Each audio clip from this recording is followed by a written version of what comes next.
m'appelle Franck Senot, je suis évrophile, passionné d'Évry pour y travailler, habiter, la peindre, la parcourir et y croiser des tas d'acteurs de cette ville. La question qui nous intéresse, après avoir reçu Philippe Pascot, qui a été un animateur socio-culturel sur la ville jusqu'à aujourd'hui, sur la Halle du Roc, on reçoit Jacques Guyard, qui a été maire, député, secrétaire d'État et qui, en écrivant La troisième banlieue, nous dit qu'ici, sur cette ville, s'est créée de l'innovation socio-culturelle bien plus grande qu'on ne l'imagine. Et donc, Jacques Guyard, on est déjà en mars 2019. Et oui. C'est la troisième, quatrième fois que je t'interviewe. Et on en est qu'à la moitié de ton livre Ville Nouvelle, la troisième banlieue, puisque l'idée c'est aussi montrer qu'une ville nouvelle, ça a des particularités que n'ont pas des villes de banlieue. Des banlieues classiques. Et puis, pour te rafraîchir la mémoire, dans la première partie où je t'ai interviewé, c'était il y a plusieurs mois, on parlait du fait que tu étais historien et en lien avec Rome et en lien avec les villes, donc comment ton travail d'historien, comment tu t'es retrouvé au cœur ici d'une histoire qui était en train de se faire, comment ça s'est fabriqué. Et puis la deuxième fois qu'on s'est rencontrés, toujours au théâtre de l'Agora, c'était pour parler de la façon dont tu as été à la fois militant, syndical, maire, député, il manque un bout, ministre, secrétaire d'État, élu à l'Aglo, et comment ces échelles de travail, avec des opposants, sans opposants, posaient des difficultés, ce qui était plus technique comme une interview, mais qui était tout autant passionnant. Et je voudrais te questionner aujourd'hui sur un sujet qui est là aussi on a besoin de tes lumières précisément. C'est la façon dont, quand on arrive dans une ville nouvelle, puisque tu dis que l'Agora, les nouveaux habitants, dans le chapitre 73-77, c'est le moment où tu arrives en fait. Tu as emménagé, tu as été envoyé par le PS, on va dire ça comme ça, qui t'a proposé de... Tu milites sur le terrain. Il y a déjà un maire de gauche, Claude Jeanlin. Non, pas encore. Tu vas te retrouver député, voilà, député, toi et lui maire, et puis, entre guillemets... on précisera. C'est toi d'abord? On a été élu à la mairie, Claude Jeanlin maire, moi j'étais premier adjoint, et je suis devenu président de l'Aglo en même temps. Oui.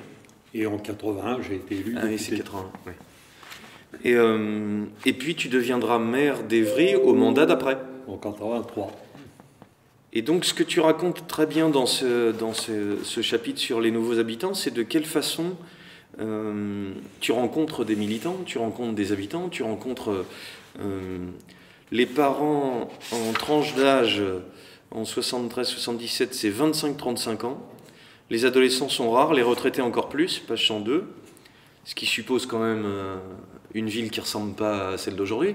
Elle est encore très jeune. Elle est encore très jeune. Mais tu ajoutes, les retraités n'existent pas, les adolescents sont rares. La ville a un peu vieilli, il y a 2-3 ans qu'on a ouvert des résidences seniors pour des plus vieux. Et donc tu te retrouves face à un pourcentage élevé d'enfants.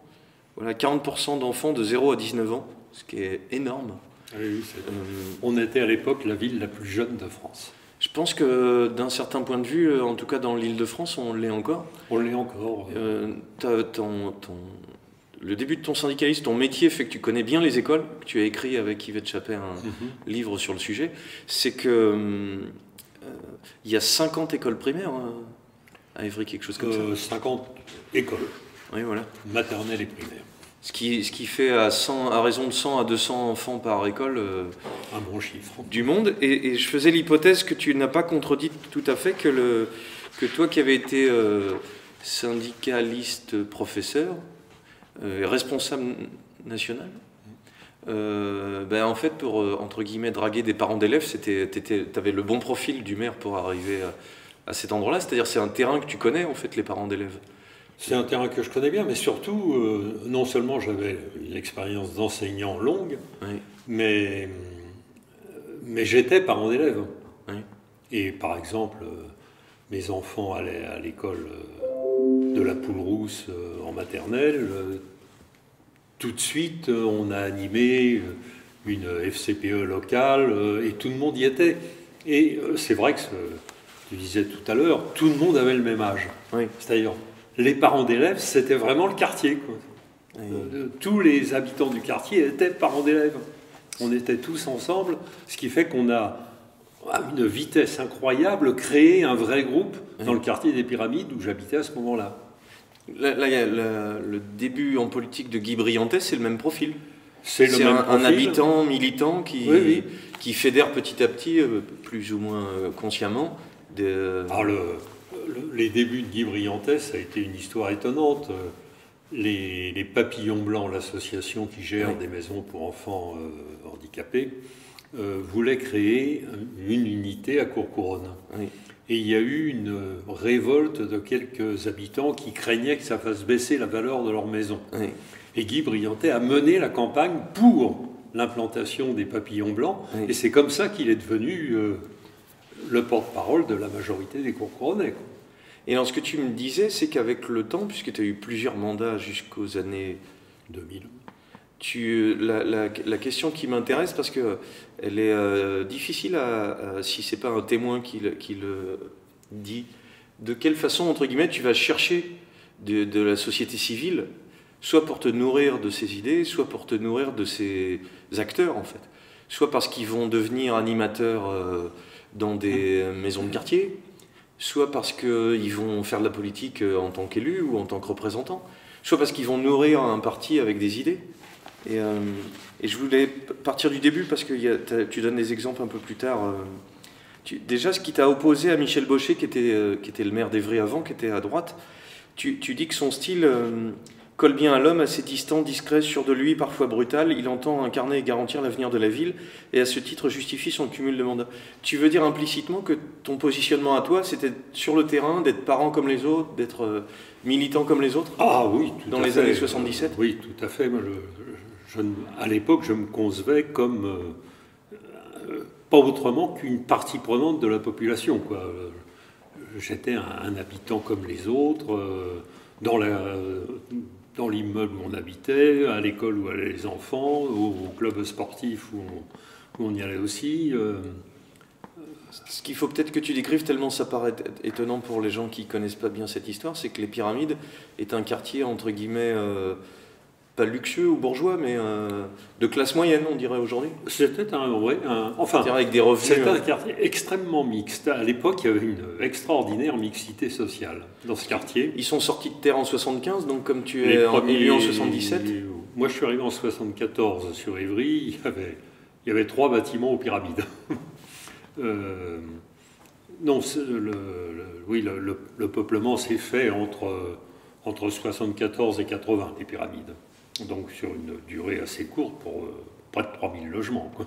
Et à quoi ressemblaient tes voisins? En fait, c'est ça que j'essaye de... Par exemple, à l'étage où j'habitais au 203 rue des Pyramides, à l'étage où j'habitais, j'avais 2 voisins, l'un qui était un couple de maîtres nageurs à la piscine de l'Agora, et l'autre, c'était un jeune d'origine libanaise qui était marchand sur un marché, qui était marchand ambulant sur les marchés. Ils étaient propriétaires?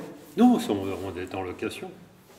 Mais tu me disais aussi dans l'interview d'avant qu'il y avait des ingénieurs ou qu'il y avait des classes supérieures. Le quartier était étonnant. Il y avait 3 énarques qui habitaient aux Pyramides. Tu te rends compte? C'est impensable aujourd'hui. Je trouve ça important que tu le redises, pour qu'on se rende compte. 3 énarques dans le quartier, oui, c'était étonnant. Il y avait... Ce qui est important, et qui est presque une banalité, une bêtise que je vais dire, mais c'est pour que tu la corriges, c'est que souvent les gens qui habitent aujourd'hui aux Pyramides, parce que j'y vis aussi, ont l'impression que les urbanistes ont fabriqué un dortoir pour mettre des gens pauvres, alors qu'en fait, historiquement, c'est quand même tout à fait l'inverse.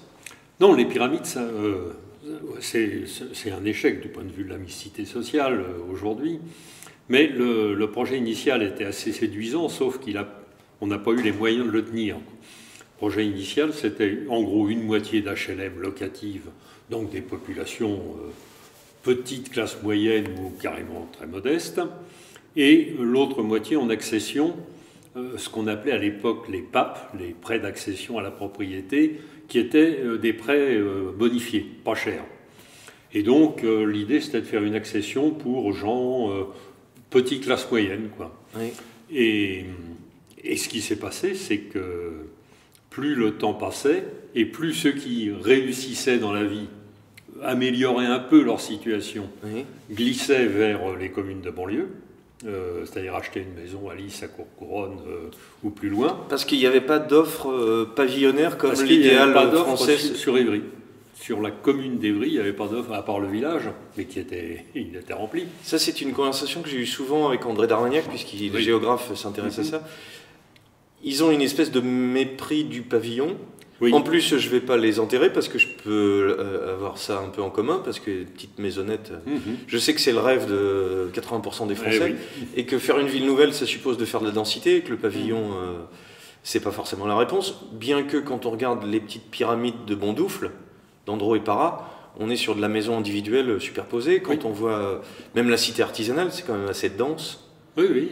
Et on arrive à peupler ça. Est-ce que c'est parce que les gens quittent en ayant une augmentation de leur type de vie, familial ou financier? C'est l'idéal pavillonnaire qui, dans les années 70, Chalandon, Giscard, qui fait que tout le monde rêve d'un Mont chez moi. C'est déjà l'idéal pavillonnaire. Alors, c'est aussi souvent la croissance des familles. Oui. Un enfant, 2 enfants, ça allait. S'il y en avait 3, on était un peu obligé de partir pour avoir de la place. Donc, ça, ce qui sera ton cas? Ce qui sera mon cas. Tu vas aller où après? Courcouronnes. Parce qu'il y a du pavillonnaire. Parce qu'il y avait surtout... vie personnelle, je me suis remarié, on s'est retrouvé avec 5 enfants. Ah oui. 5 enfants, on n'est pas dans un appartement des pyramides, donc on est allé à Courcouronnes prendre une maison avec 6 pièces. Ce qui fait que l'échec, entre guillemets, de ce quartier des pyramides, par exemple, ou à l'échelle de la ville, c'est de ne pas avoir eu assez de diversité d'offres je pense que de logements pour fabriquer cette diversité sociale.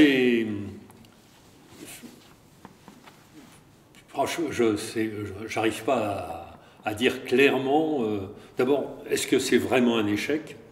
Parce qu'en même temps, c'est le moyen de loger les plus modestes des Français. Et de ce point de vue, ça en loge. C'est une réussite. Oui. Donc, je me refuse à dire que c'est un échec. C'est ce qui est l'échec qui porte sur le fait de la mixité, sur le fait qu'on n'arrive pas à mélanger les catégories dans le quartier. Et puis peut-être si on met dans la ville nouvelle, petite, parce qu'initialement c'est pas celle-là, Courcouronnes, Bondoufle et Lys, on a une mixité. On a la réponse. Mais même sur Évry, on l'a essayé de le faire avec l'équipe des Pévry d'ailleurs. On a créé sciemment des îlots classe moyenne. L'allée Boissy d'Anglas, par exemple, a été conçue dès le départ comme de manière à fixer en bordure du parc un coin de classe moyenne. Même chose pour Bois Sauvage. Même chose pour le Bois Sauvage. Ça, François Delouvrier me l'a expliqué, mais c'est un peu tardif. C'est-à-dire c'est la deuxième partie des années 90. Eh ben, c'est parce qu'on s'est aperçu qu'on perdait la mixité sur les premiers quartiers. Et donc on a réagi en se disant, vouloir faire de la mixité sociale d'extrême proximité, ça ne marche pas. Donc faisons de la mixité sociale de quartiers connexes. Au moins, il y aura la mixité sociale dans les commerces, il y aura la mixité sociale dans les écoles.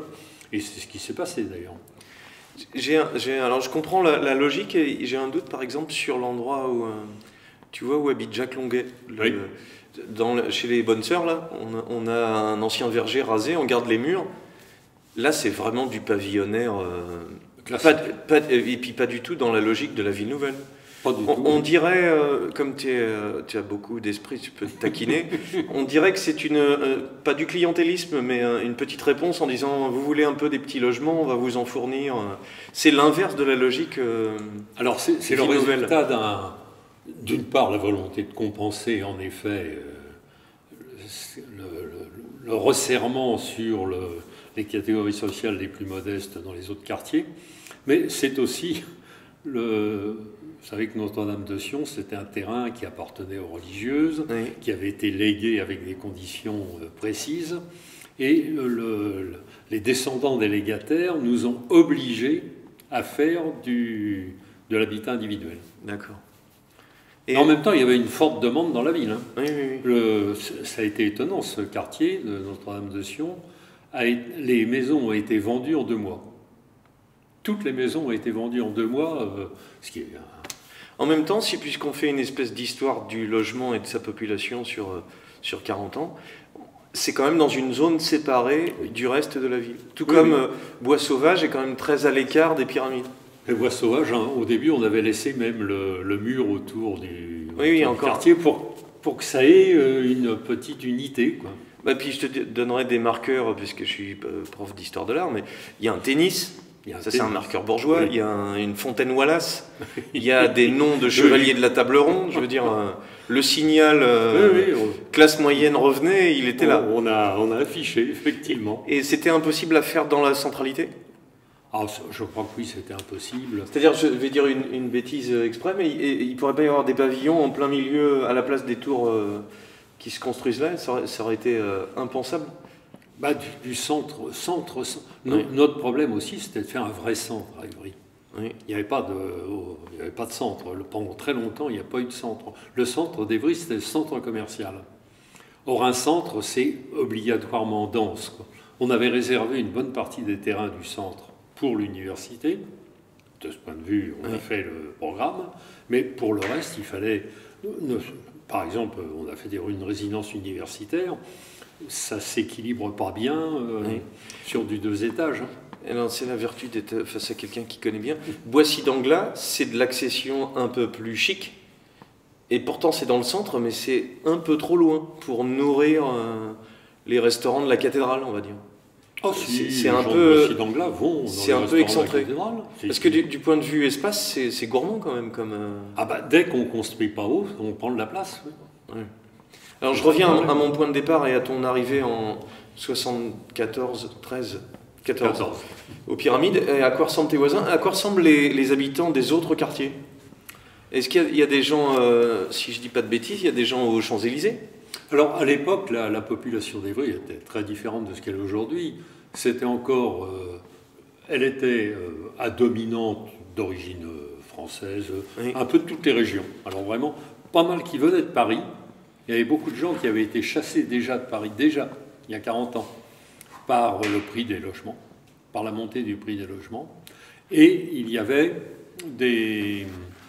Et puis, on n'est pas loin de 62, c'est-à-dire il y avait pas mal aussi de rapatriés d'Afrique du Nord, les deux d'ailleurs, des Algériens, d'origine musulmane, et des Français rapatriés d'Afrique du Nord, qui étaient relativement nombreux également. Tu dis dans ton livre, immigration peut représenter 7% des habitants, dont un tiers de Portugais en 75. Alors il y avait aussi, oui c'est vrai, pas mal de Portugais, mais ça c'était une force de la région, il y avait un gros pôle portugais à Corbeil. Ce qui conforte cette image de ville pour classe moyenne et modeste bien enracinée. Tu veux dire qu'on a des mélanges pauvres classe moyenne. Alors peut-être c'est tabou, mais comme ça c'est plus clair. Une ville assez blanche ou européenne, enfin européenne et maghrébine. D'accord, liée aux anciennes colonies de la France en fait, c'est surtout ça. Et Afrique du Nord, encore très peu à l'époque de population d'origine sud-saharienne. Oui, ce qui est une question que je t'ai posée la dernière fois qu'on s'est vu, et plutôt des 35 ans. Et plutôt, oui, 30-35, c'était vraiment là. Et pour finir, sur cette partie, aux Champs-Élysées, par exemple, le quartier des Champs-Élysées, il y a plus d'habitat en propriété. Oui. La mixité se fait plus encore aujourd'hui. Oui. C'est déjà le cas à l'époque? Il a été conçu comme ça. Alors là, il faudra revenir au début, au tout démarrage de la ville nouvelle, donc en 1968-70, quand se fait le plan d'aménagement, le Bochet, le maire de l'époque, a contrôlé d'assez près ce qui se construisait près du village. Donc les quartiers des Champs-Élysées, du chantier du Coq et de Mousseau. Oui. Et avec la volonté d'y avoir une population en majorité propriétaire. D'accord. Et il n'existait pas à l'époque les prêts aidés à la propriété. Donc c'était de l'accession classique, avec alors là plutôt classe moyenne. Et puis du point de vue formel, des choses pas trop d'architecture contemporaine. Pas trop, oui. Ouais. Je vais réserver la question après.